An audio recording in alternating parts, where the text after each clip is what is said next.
내장 지방이 제가 알고 있는 것보다 좀 더 위험한 어떤 합병증을 유발시킬 수 있는 건지 너무 걱정돼서요. 세계에서 가장 빠르게 증가하고 있는 유행병이라고도 비만을 저희가 표현을 하고 있거든요. 실제로 세계보건기구에서 비만에 대해서 그렇게 규정을 하고 있어요. 살이 찐다는 게 지방 세포가 이렇게 많아지는 것보다는 지방 세포의 크기가 이렇게 증가하는 거거든요. 그래서 근데 정말 충격적인 게 지방 세포 한 개가 400배까지 크기가 부피가 증가를 할 수 있다는 거예요. 몸이 커지는 거구나. 개수가 증가하는 게 아니라 네. 부피가 커지는 거군요. 이제 지방세포가 늘어나면 단순히 살만 찌는 게 아니고 거기서 이제 아디포카인이라고 하는 중요한 물질이 계속 나오는데 이게 이제 염증도 올리고 그다음에 발암 물질이기도 합니다. 실제로 여성의 경우 BMI와 허리 둘레가 증가하면 암 위험이 12% 정도 증가하는 것으로 나타났다고 합니다. 자, 그렇다면 이제 어머니와 저 같은 중년의 여성들 어떻게 해야 건강하게 다이어트를 할 수 있을까요? 명의 키워드를 통해서 공개합니다. 명의 키워드, 요요 없이 건강하게 살 빼는 법, 지속 가능한 다이어트. 누구나 이렇게 하는 걸 꿈꾸잖아요. 네, 지속 가능한 다이어트. 대체 어떻게 하는 겁니까? 첫 번째 키워드가 있습니다. 바로 다당류라고 하는 개념을 좀 이해하시면 훨씬 더 다이어트를 하기가 쉽거든요. 혹시 들어보신 적 있으실까요? 탄수화물이 다당류로 분해됐다가 뭐 단당류가 된다 뭐 이런 얘기 하잖아요. 네, 맞아요. 탄수화물은 크게 단당류, 다당류 이렇게 두 가지로 나눠져 있습니다. 이게 단당류고요. 이게 다당류입니다. 네. 자, 크기가 작은 단당류들은 이렇게 쉽게 소장을 막 다 빠져나가요. 그러면 지방세포의 크기를 빠르게 증가시키고 혈당도 빠르게 올리게 됩니다. 네. 그런데 여러 분자가 결합된 다당류는 쉽게 소장벽을 통과하지 못하겠죠? 그러면은 체외로 좀 배출이 되면서 흡수되지 않고 당분이 되지 않기 때문에 다이어트에 좀 도움이 될 수 있겠죠. 이해가 확 되는 것 같아요. 네. 실제로 이게 흡수가 안 되니까 같은 양을 먹더라도 다당류 같은 경우는 살이 좀 덜 찐다는 얘기네요. 네, 맞습니다. 예. 그리고 지속 가능한 다이어트라는 게 결국은 요요가 없는 다이어트겠죠. 이게 자꾸 살이 찌는 이 요요 현상을 막기 위해서는 몸속에 이 비만 기억 장치라는 게 있거든요. 이걸 없애는 게 중요합니다. 비만 기억 장치요? 비만 되게 안 좋은 장치네요. 아, 많이 뭐 왜 기억을 해요? 뇌 기억 장치는 잘 작동을 안 하고 비만 기억. 저는 근데 제 몸에 있는 것 같아요. 예, 이 비만 기억 장치가 뭐냐면요. 바로 장 속에 살고 있는 포미큐테스라고 하는 유해균인데요. 몸속에 지방을 과하게 이게 축적시키는 역할을 하고 그리고 식욕을 억제하는 렙틴 호르몬이라고 있는데 이 호르몬을 억제를 해서 자꾸만 과식을 하게 만들고 가장 최악이 뭐냐면은 이제 우리가 과거에 비만했던 내 몸을 자꾸 기억하는 거죠. 그러니까 그 균 입장에서 사실 이제 굉장히 풍족하고 이제 행복했던 시절이었었거든요. 그래서 그때로 돌아가려고 하는 이런 특징이 있어서 요요 현상을 유발하는 주범이 되는 거죠. 그래서 결국은 이 비만 기억 장치인 유해균을 없애야 된다는 거예요. 근데 유익균이 많은 경우에는 이제 그 반대 현상이 일어나게 돼요. 신진대사가 활발해지고 지방 분해가 원활하게 이루어져서 체중 감량에 도움이 된다고 알려져 있어요. 조금 더 열심히 관리하고 계시다고 들었거든요. 두 분의 일상 계속 한번 살펴볼까요? 근데 조금 뭔가 씻고 싶은데 뭘 좀 먹어볼까?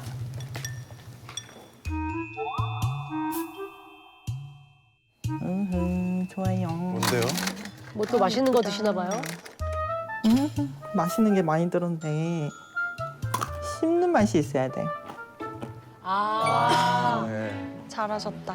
예, 그래도 저건 좀 낫죠. 예. 아몬드. 유산소 운동 30분. 오늘은 미팅이 있어서 우와, 잘하고 계신다. 오, 이렇게 이거 중요해요. 식단도 쓰시고. 이거 진짜 중요해요. 내가 하루에 몇 칼로리 또 어떤 음식을 먹는지를 다 기록하시는 거죠. 기억 빨간색 아트 수빈 안녕하세요, 고객님. 고객님 사랑합니다. 그 사랑이 넘치는 하루인데 그 운동도 넘치는 하루가 되고 계신가요? 그럼 엄마 그거 자전거 유산소 운동 그거 매일 하고 그리고 뭐 어차피 뭐 이리저리 많이 움직이니까 강아지들 약간 때문에. 말을 조금 더듬으시는 것 같은데 확인을 한번 해야 될 것 같은데 주소 보내드릴 테니까 그쪽으로 와가지고 운동 좀 같이 하시게요. 운동 싫어. 막 이래. 자, 조금 이따 뵐게요. 네, 알겠습니다. 네. 네. 건강한 모녀네요. 이렇게 네. 같이 막 운동하고 엄마랑. 무게를 들어주세요. Are you ready? 아, 무게입니다. 와. 나도 좀 멋있는 옷 입고 이제 운동해야지 되겠어. 하나, 와, 케틀벨을 들고. 셋. 우리 회원분들 다 기죽었어요, 진짜. 네. 오늘은 결심한 만큼 체지방과 내장 지방을 태우는 운동을 시작할 거예요. 그러려면 오늘의 계획은 먼저 유산소로 워밍업을 좀 해줘요. 땀을 살짝 내주고 근육이 다치지 않게. 자, 준비됐나요? 네. 파이팅! 겁먹지 말아요. 겁먹지 말아요. 네, 좋습니다. 지금 하는 운동은 스태퍼라는 유산소 운동이고요.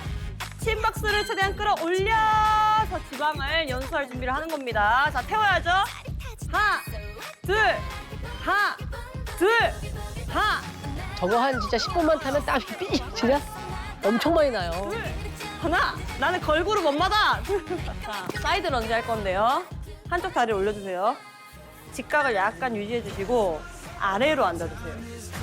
그렇죠. 무게를 들어볼게요. 와. 하나, 둘. 자, 천천히 집중. 진짜 PT 선생님이신데? 네. 런지.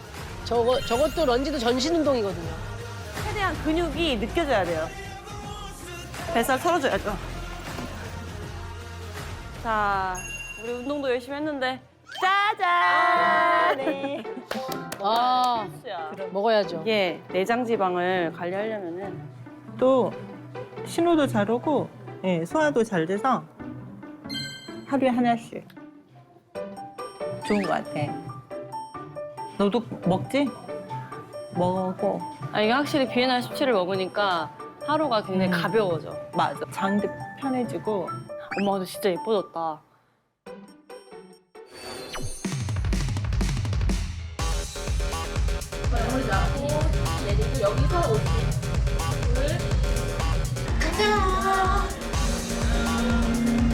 그러면 중요한 먹어보도록 할게요. 수빈 씨가 어머니와 함께 챙겼던 이 비엔날 17은 체지방 다이어트 유산균입니다. 그래서 정식 명칭이 있어요. 바로 락토바실러스 가세리 비엔날 17이라고 합니다. 근데 이게 특징이요. 건강한 한국인의 모유에서 유래한 유산균이라는 게 특징입니다. 실제로 분유만 먹은 신생아와 모유를 먹은 신생아의 장내 유익균 수를 비교해봤더니 모유를 먹은 신생아의 장내 유익균 수가 훨씬 많았다고 합니다. 네. 그것도 모유를 먹인 아이의 비만 위험도 그렇지 않은 아이들보다 최대 25%나 감소했다고 합니다. 비엔날 17 유산균이 장을 좋게 만드니까 결국은 이게 다이어트에도 도움이 된다는 거죠. 예, 맞습니다. 장 속의 유익균은 늘리고 유해균은 줄여야지 체중이 감소하고 또 이 감소한 체중을 유지를 할 수가 있는데요. 실제로 과체중인 과민성 대장증후군 환자에게 비엔날 17을 8주 동안 섭취를 시켰더니 설사나 복통 그리고 변비 이러한 과민성 대장증후군의 주요 증상들이 감소했다고 하고요. 장 속에 있던 유해균은 감소하고 유익균은 증가한 것을 확인했다고 합니다. 오.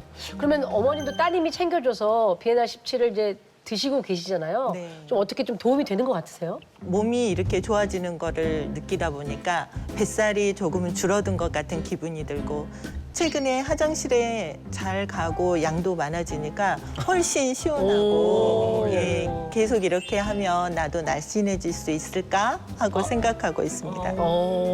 실제로 허리둘레가 2주 사이에 많이 줄어들었잖아요. 네. 물론 뭐 운동도 하고 식단 관리도 하고 네. 이게 또 크겠지만 이 비엔날 17이 실제로 도움이 됐을까요? 네, 앞서 우리가 살이 찌는 이유가 이 지방세포의 부피가 늘어나기 때문이라고 말씀을 드렸잖아요. 근데 이 BNR17이 지방세포를 줄이는 데 도움이 될 수 있습니다. 예. 우리 몸에는 지방 연소 유전자라고 하는 게 있습니다. 근데 이게 많을수록 지방을 태우는 속도가 빨라져요. 근데 이 BNR17이 이 지방 연소 유전자의 발현을 촉진해서 지방의 산화를 좀 도와줄 수 있고요. 또 예. 쓰고 남은 에너지를 저장해서 비만을 유발하는 이 백색 지방의 세포를 감소시키는 데 도움이 된다고 합니다. 그리고 실제로 인체 실험 결과를 했을 때 12주 동안 BNR17을 섭취하게 하니까 체중, 체질량 지수, 그리고 엉덩이 둘레가 모두 감소했고요.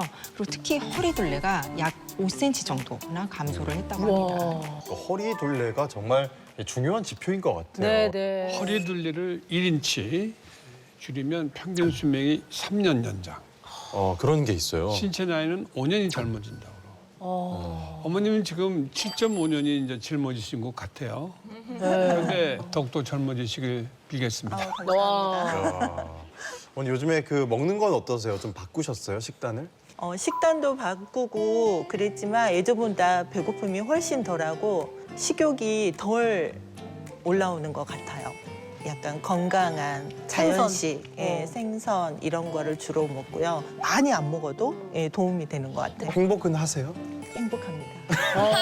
됐습니다. 예, 행복합니다. 네, 좋습니다. 건강과 행복을 지금 동시에 잡고 있는 거죠. 네. 예, 굶는 건 절대 좋지 않습니다. 우리 몸에는 식욕 조절 호르몬이라는 렙틴이 있는데 렙틴. 가끔 이걸 보면은 인위적으로 만든 식욕 억제제를 먹어서 식욕을 막 떨어뜨리잖아요. 이런 분들이 있는데 결국 내성이 생겨서 렙틴 호르몬의 저항을 부르고 또 폭식을 일으키게 되고 요요를 일으킵니다. 예. 그래서 우리 몸이 이런 식욕 조절과 관련된 렙틴 호르몬 같은 것들이 정말 중요합니다. 그런데 이 BNR17 유산균이 렙틴의 적절한 밸런스를 조절해주고요. 저항성을 차단해요. 그렇기 때문에 식욕을 조절하는 데 좀 도움을 줄 수 있습니다. 운동을 또 절대 빼놓을 수가 없잖아요. 아까 따님이 굉장히 잘 가르쳐 주셨는데 이거 잘 따라가면 정말 큰 도움 될 것 같아요. 네. 근육은 노후의 자산이고 체지방은 노후의 부채다라고 환자분들한테 늘 얘기를 해요. 그래서 운동도 열심히 하시고요. 그러고 마지막으로 보조적으로 BNR17을 함께 딱 챙기면 도움이 될 수 있을 것 같습니다. 한 연구 결과 BNR17이 근육단백질 분해 유전자는 감소시키고 합성 유전자는 증가시켜 근육량을 지키는 데 도움을 주는 것으로 알려져 있는데요. 실제로 근육이 손실된 쥐에게 BNR17을 섭취하자 근육 기능 저하가 개선이 되고 근육의 양이 증가했다고 합니다. 어머니가 처음 다이어트를 시작하신 게 왜 혈당 문제 때문이었다고 말씀하셨잖아요. 이 뱃살이 빠지면 이게 혈당 관리에도 도움이 될 수가 있는 겁니까? 예, 어머니 아까 전에 그 복부 지방 CT를 보면서도 이 내장 지방을 봤을 때 정말 당뇨 위험성이 높다 이렇게 말씀을 드렸는데요. 그래도 다행히 최근에는 조금씩 좀 관리하셔서 그런지 좀 좋아지는 그 혈당의 정상 수치로도 또 나오기도 했죠. 근데 계속 이 혈당을 유지하시는데도 BNR17이 도움이 될 수가 있을 것 같아요. 한 연구에서 BNR17 섭취군에서 인슐린 저항성 그리고 혈당 조절 능력이 개선되어서 공복 혈당 그리고 식후 혈당까지 이렇게 모두 낮아진 것을 확인한 적도 있다고 합니다. 그렇군요. 네. 앞으로 이 혈당 관리를 위해서도 운동도 열심히 하시고 또 수빈 씨가 챙겨주는 유산균도 열심히 드시면서 관리를 잘 하시면 좋겠습니다. 네, 조절하겠습니다. 네. 그 혹시 BNR17 섭취할 때 좀 조심해야 될 거나 알아둬야 될 거 있을까요? 네, 체지방 다이어트 유산균 BNR17을 선택하실 때에는 건강기능식품 인정 마크 그리고 신체 시험과 동물 연구를 통해서 안전성이 입증되었는지 확인하시는 걸 추천드리고요. 또 팁을 드리자면요. 근육 운동을 병행하면서 프로틴과 BNR17 유산균을 함께 섭취하시면 더욱 도움이 될 수 있을 것 같습니다. 그리고 BNR17의 하루 권장 섭취량은 425mg에서 900mg 정도이거든요. 그래서 적정량을 지켜서 드시는 게 중요하고 또 장이 약한 분들은 또 복통이나 설사 증상이 가끔 또 있을 수도 있기 때문에 주의가 또 필요할 수 있습니다.